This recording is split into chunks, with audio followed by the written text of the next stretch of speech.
Hai, assalamualaikum warahmatullahi wabarakatuh. Hari ini saya mau jumpa Ustadz yang rukiah saya. Oke, tunggu.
Assalamualaikum. Inilah Ustadz yang rukiah saya. Apa tuh pertanyaannya? Ada yang tanya, ada yang cakap, dia bilang ini yang saya kan dulu nggak nampak, jadi boleh nampak nih. Dia bilang bukan kekurangan, maksudnya sebenarnya dia ada kelebihan, dia bilang kita boleh berkawan dengan makhluk halus itu cuma ada batas. Cuman itu kita mereka berkawan dengan benda-benda halus nih, makhluk halus lah gitu. Oh. Jadi bismillahirrahmanirrahim. Sebenarnya benda itu kan bisa dia orang yang boleh melihat daripada perkara-perkara gaib ini. Perkara-perkara jin ini adalah mata-mata orang yang tidak sehat sebenarnya. Bukan satu kelebihan, tapi dia lebih kepada gangguan sebenarnya, gangguan.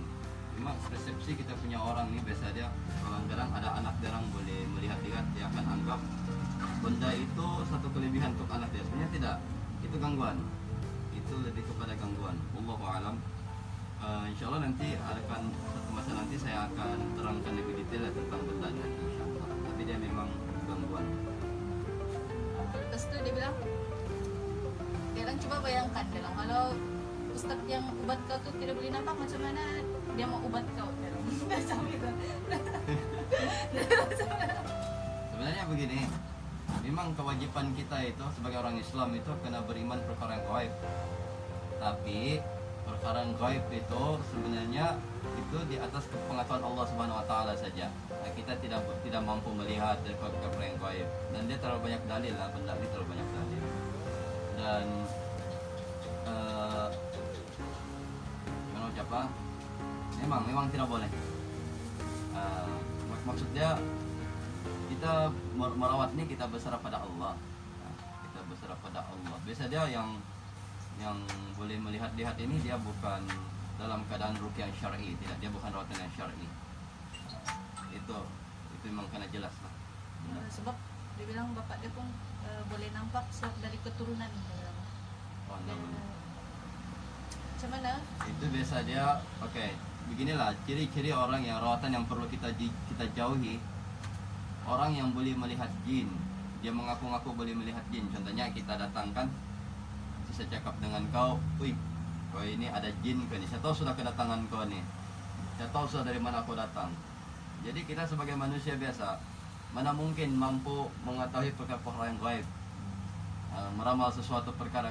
Dalam satu hadis, sesiapa yang mendatangi tukang ramal atau para dukun, 40 hari amalan tidak akan diterima. Jadi begitulah. Yang meramal maksud dia ini orang-orang yang boleh meramal perkara-perkara yang gaib. Begitu juga macam kita nih sekarang kan, kita tiba-tiba tahu perkara-perkara yang maksudnya saya boleh melihat benda-benda gaib itu tidak bukan tidak betul. Habis lo orang mau tahu ini cerita yang tim sangat Rukia, maksudnya apa yang dari yang saya kenal Rukia itu kan macam apa kesimpulan kamu, macam jin apa gitu bang, macam dia ganggu saya sebab apa? Oke, dia begini, wallahu alam.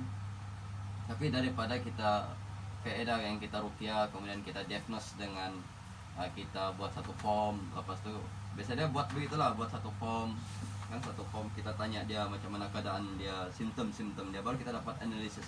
Itu pun bukan perkara, itu pun kita tidak boleh memastikan dengan tepat sebenarnya. Tidak boleh pastikan dengan tepat sebab itu perkara-perkara yang gaib, kita tidak nampak sebenarnya. Jadi dalam keadaan begini, dalam keadaan macam ini, bila saya kami rawat kau, time itu saya Ustaz Abdul Rahman, Ustaz Abdul Rahim tuh rawat kita tuh kan. Di sana saya secara pribadi lah buat kesimpulan. Gimana siapa?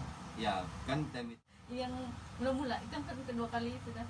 Oh, yang pertama tuh. Yang dia bilang apa tuh, yang dia cakap pasal yang dia tolong saya apa. Oh, dia jadi Islam kan? Dia dengar dia apa dia macam yang dia selalu macam yang dari kecil tuh yang saya saya boleh nampak dari kecil gara-gara dia jaga saya kunun. Dia sebenarnya begini, dia lebih kepada berkemungkinan saka yang dah hadir daripada kita punya perjanjian, mungkin nenek moyang kita ataupun orang tua kita, Allahu a'lam, na'udzubillah. Jadi akibatnya itu jin yang berbuat perjanjian dengan orang kita punya nenek moyang ke orang tua kita ke, tanpa kita sedari, tanpa dia orang sedari. Akhirnya jin itu terundang rasa bertanggung jawab untuk menjaga keturunan nih, keturunan orang yang dia buat perjanjian. Itu memang perkara biasa berlaku lah. Sebab itulah ada jin-jin yang mengaku-ngaku dia menjaga orang ini, dia jaga orang ini. Dan kebanyakan orang-orang biasa dia kalau kita salah tempat berobat, dia akan bagi tahu dengan kita, kamu jangan buang benda nih bagus. Dia jaga kamu. Tapi sebenarnya tidak, dia mengundang kepada kesyirikan. Itu saja. Oke, sampai di situ aja. Sama dia bukan ustaz tapi ahli ruqyah. Oke. Insyaallah. Assalamualaikum. Waalaikumsalam. Oh. Jangan lupa like Ruqyah page Borneo, Ruqyah Borneo. Kemudian jangan juga kalau mau tengok lebih detail di YouTube saya Ruqyah Borneo juga, insyaallah. Oke. Jangan lupa like, share, and subscribe YouTube apa? Ruqyah Borneo. Dan Facebook page Ruqyah Borneo. Ya, oke. Terima kasih. Bye.